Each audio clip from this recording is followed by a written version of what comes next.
Welcome to this explainer.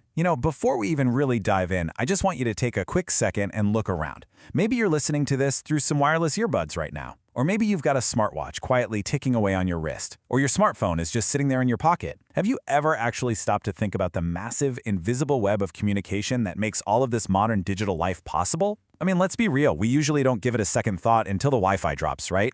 But there is this incredible, multi-tiered architecture happening all around us.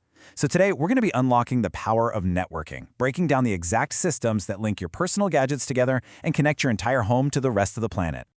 Okay, so here's our roadmap for today. We'll start with your personal network bubble. Then we'll look at connecting your entire home, followed by comparing the PAN and the HAN. After that, we'll cover essential network hardware, and finally, accessing the global internet. All right, let's jump straight into Section 1, your personal network bubble. We're going to start our journey at the micro level, looking at the tech that's literally closest to you right at this very second.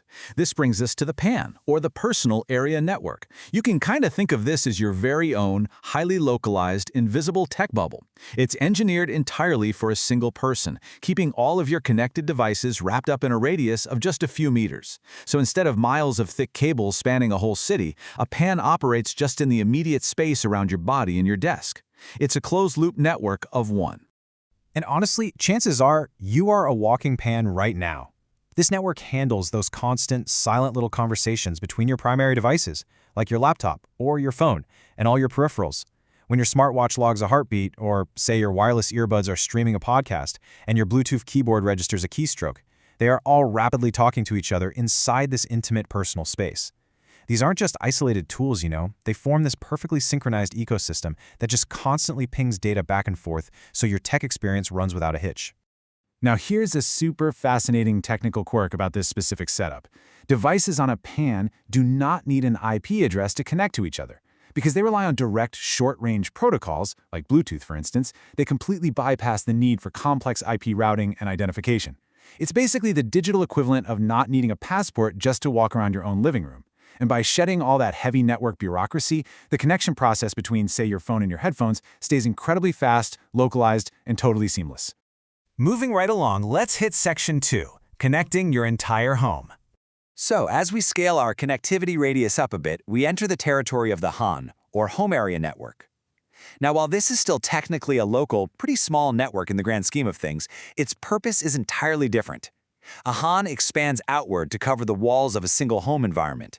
It's not just about linking one person's portable accessories anymore. Nope, this is the central nervous system of a household.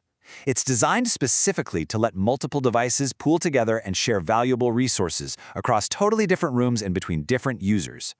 Inside a HAN, sharing is absolutely the name of the game. It's what lets 3 different laptops share a single internet connection without totally destroying your bandwidth. It's that infrastructure that lets you hit print on a laptop in your bedroom and then you just casually walk over and pick up the document in the home office. It connects your smart appliances, hooks up your smart meters for tracking energy, and keeps your security cameras online. It even lets people play LAN games on separate consoles without ever having to route that data all the way out to the wider internet first. It all stays right in the house. Which brings us nicely to Section 3, comparing the PAN and the HAN. When you put these two side by side, the distinctions in how we actually use them become crystal clear. In terms of size, the PAN is super intimate, built exclusively around your immediate physical radius. The HAN, on the other hand, scales out to the footprint of a whole house. Configuration-wise, the hyperlocal PAN operates fluidly without needing IP addresses, but the HAN absolutely requires IP addresses to intelligently direct traffic between multiple users and devices. Ultimately, the big takeaway is the shift in focus, personal device linking versus household resource sharing. You use both of them every single day, but they serve completely different architectural purposes.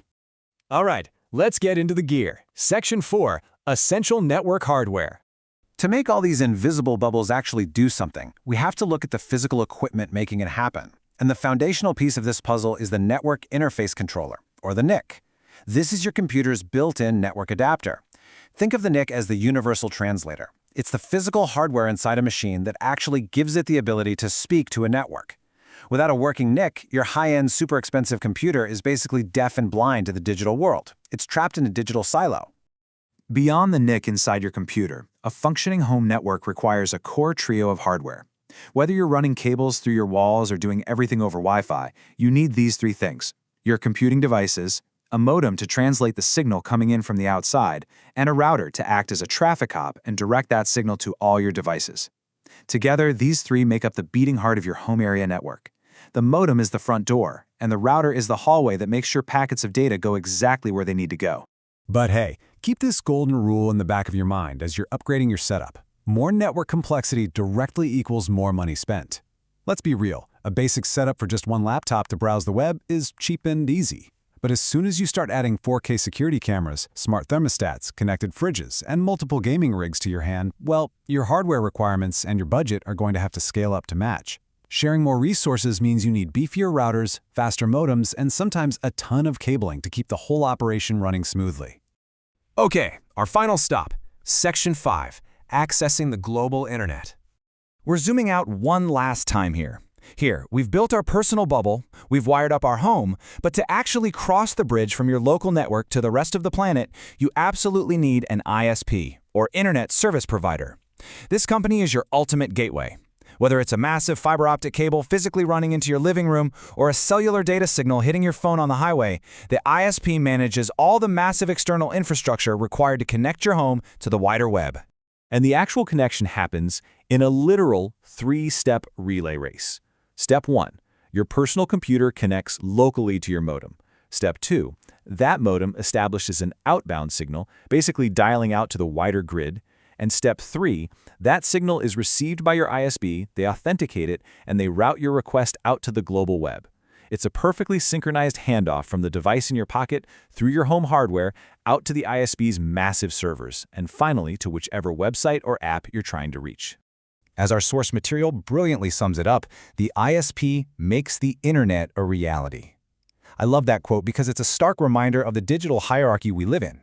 Even with all our advanced local hardware, our smartwatches, and those crazy fast home routers, without that critical provider acting as the toll booth in the bridge, your hand and your pan would just be completely isolated digital islands. The ISP is the essential final link that transforms a local cluster of gadgets into a window to the entire globe.